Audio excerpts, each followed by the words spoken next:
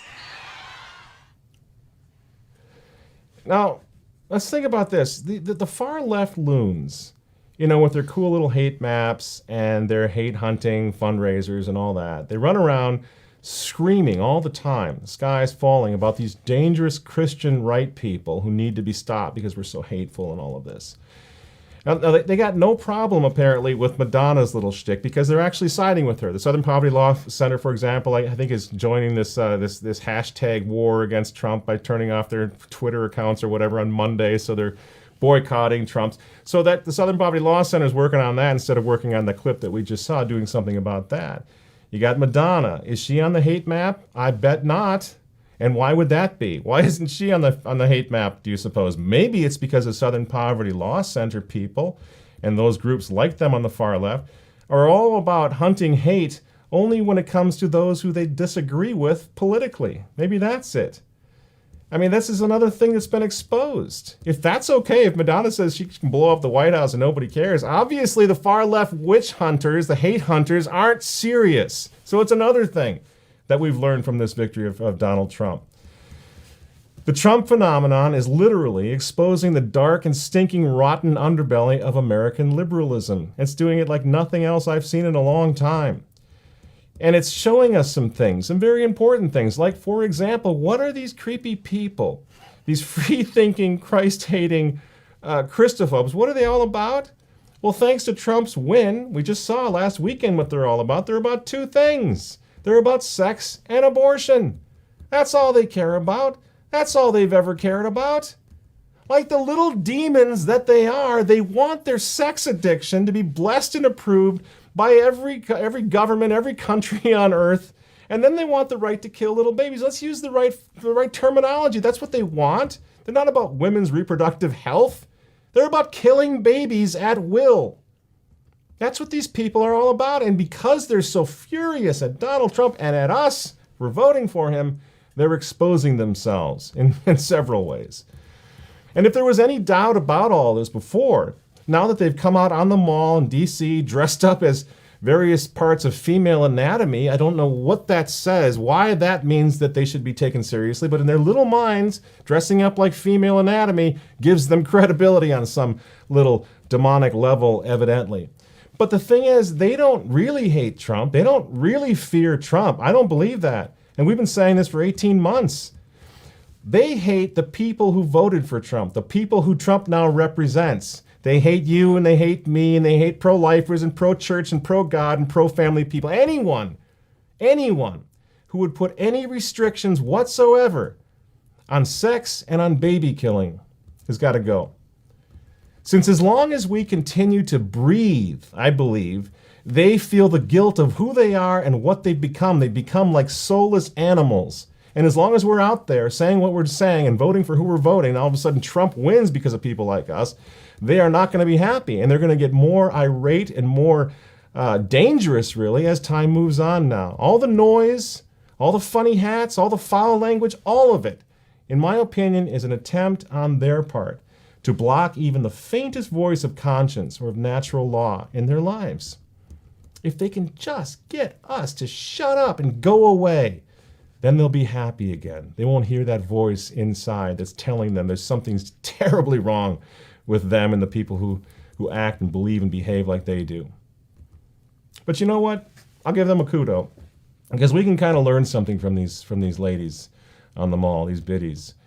They're willing to go to war over the issues that matter most to them. And they've been willing to do this for a long time. They've been fighting like soldiers, crazy soldiers, demonic soldiers, but soldiers for a long time. Unlike so many, I'd say too many, of the so-called conservative counterparts who really are not willing to stay on point. You know, we don't want to talk about the fact that it really is single issue. It really is single issue. It always has been. Sex, abortion. That's what it's always been. We don't want to talk about that because it makes us feel like rubes. So we talk about taxation and, the pocketbook issues. But these people are not doing that. They really are all about warring against Christian morality, the family, the unborn, the institution of marriage, and that's why they're winning. Because they're ready to fight and die for it, and we're talking about taxes and lightweight stuff, the pocketbook issues. And now they're out there screaming this message into TV cameras so that we can be all sure that that's what they're all about. One issue, single issue, sex and abortion. And these ladies are helping us see that. It's helping the whole world see this now. And maybe now, true conservatism, which is going to have at its core, a sense of Christian morality and a sense of obedience to Almighty God and to natural law, maybe now we're finally going to have an administration that's going to begin to wake up and realizes it needs to fight fire with fire. If you got demonic left like that, you can't defeat them unless you understand them and unless you fight in the same way that they're fighting. Defeat them with an ideology or with a religion, because they're certainly using religion, a dark and demonic religion, but religion to make their case. So I don't know. I don't know what Trump believes exactly on a lot of these social moral issues. We're still kind of finding out what he believes. But we do know what his closest advisors think. And they're the ones who are going to be whispering in his ear. And they're the ones who are going to see to it that the true conservative, pro-life, pro-God base in this country has reason to vote for Donald Trump in 2020. And that's what this has been as far as our support all along. We want the White House to be answering to the pro-life movement as opposed to, answering to the Southern Poverty Law Center or Planned Parenthood, which would have happened if Hillary had gotten elected.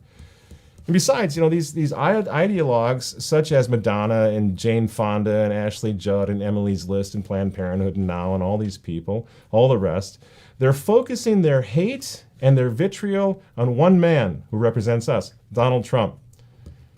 He's in that White House right now tonight with his Christian advisors, listening to the leftists all around the world bang their drums and call all the peoples of the world to war against Donald J. Trump.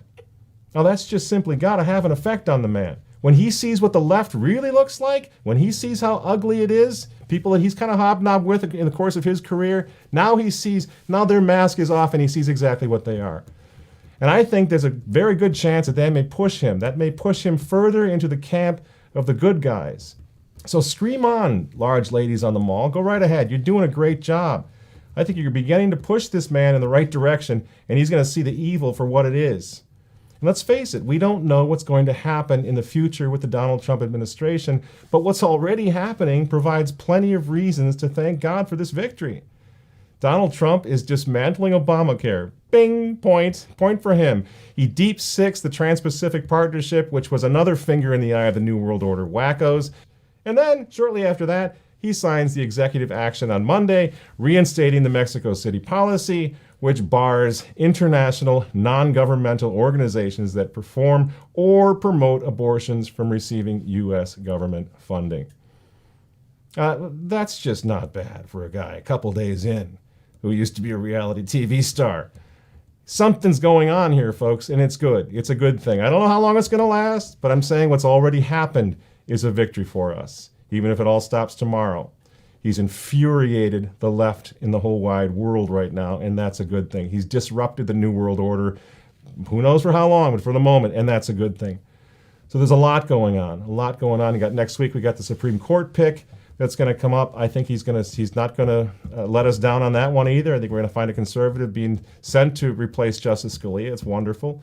There's plenty of reasons to pray and plenty of reasons to get busy too. Join this movement, this fight right now. The left certainly is busy fighting against him, so let's see what we can do to defeat them. I mean, when I looked at those George Soros finance marches going on all over the country and all over the world really last Saturday, I thought to myself, these animals are not going to give him 2 terms. There's no way. I don't know what they're going to do to stop him, but they'll do something. So as far as I can see, we got 4 years to prepare, to wake folks up, and to fight like there's no tomorrow for the soul of this country. We have a window of opportunity here that we've never had, not in our lives, to wake people up. We're going to try to do it down here in the underground as much as we possibly can. By the way, speaking of that, please don't forget us down here in the Catacomb. If you can help us out. We're going to keep fighting. If you can kick in just a few bucks here and there for the, what do they used to say? For the price of a cup of coffee, this child can eat for a week or whatever. For the price of the cup of coffee once a week, we can keep going. We can keep going for a long time. We've got a low overhead. We're down in the Catacombs, for heaven's sakes. It's not high overhead down here. If you can help us just a little bit, we're going to do all right. And we got a lot of great ideas. Over at Remnant Newspaper right now, I think we'll probably be talking about this down in the underground next week, but I'll give you a little preview. We've sent an open letter to President Donald Trump asking him to investigate, asking the administration to investigate the link between the Obama administration and the resignation of Pope Benedict XVI and the subsequent election of you-know-who, whose views on all of these issues that matter are really very much in harmony with the Democratic Party. Is this going to happen? Is the Trump administration going to do this? Probably not. Maybe. Who knows? Stranger things have happened. In any case, we're doing this kind of thing. This is a provocation that we think is going to help undermine the baddies. We're throwing everything, including the kitchen sink, at the bad guys right now, and we don't really need that much to continue. Well, we got to make enough to get Rob's son, who's almost 2. Right. Do we use a month measure on that? He's 18 months? Not men? No. Okay. So he's nearly 2. We don't know how many months he is. He's nearly 2. He needs shoes. He needs diapers, right? That's not, nobody's giving diapers away. So we have important expenses like that, of course, in order to keep doing what we're doing. But I think we have a lot of good ideas to make this show just keep getting better and better. So if you want to help us out, kick a little bit in from time to time, that would really help. And I can tell you that we'll keep doing everything that we can from our end. So I think there's a little icon up here on the screen that Rob will put up there. Just click on that, fire away, and we're good to go. Thank you very much. Those of you who have already contributed, fantastic. Thanks so much. That means everything to us. Also, I think we might have time to start the feature that we've been promising you. I don't know what we'll call it, from the Catacomb post office or the Catacomb mailbag or whatever. We want to hear from you. So it's not just monetary support that we're asking for. We want to hear from you as far as how topics that you think it might be a good idea to get involved with down here, or just general comments about how we're doing. Just letters, like letters to the editor sort of input. We'd love to hear from the underground folks. You've been watching us for years now, so I really would love to give you the opportunity to say something too. So I think Rob will throw up on the screen the email address that you can shoot us a note, and hopefully at some point read it here during one of these undergrounds.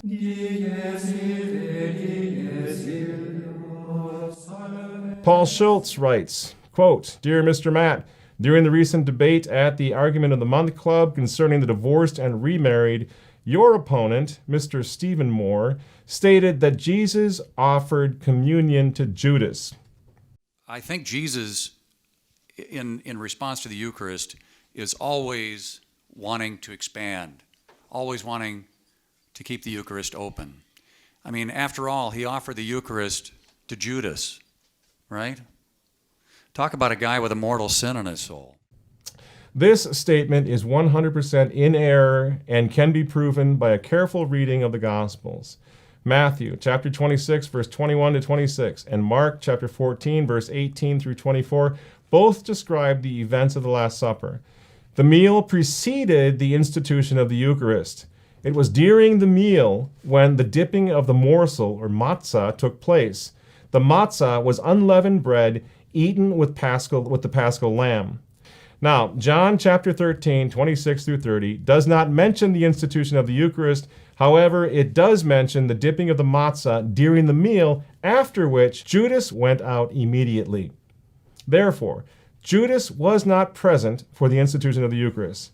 Please inform your opponent, Steve Moore, the AOTM Club, and Remnant readers and viewers of your opponent's error for the good of the faith. Sincerely, Paul Schultz, Pittsburgh, Pennsylvania. Thanks very much, Paul, for that insightful letter. This did come up at the end of the evening there at the Argument of the Month, but it's very good to have it clarified here from the Underground. Keep the letters coming, and don't forget to support the Remnant Underground right up here. I'm Michael Matt down in the Catacombs, and we'll see you next week.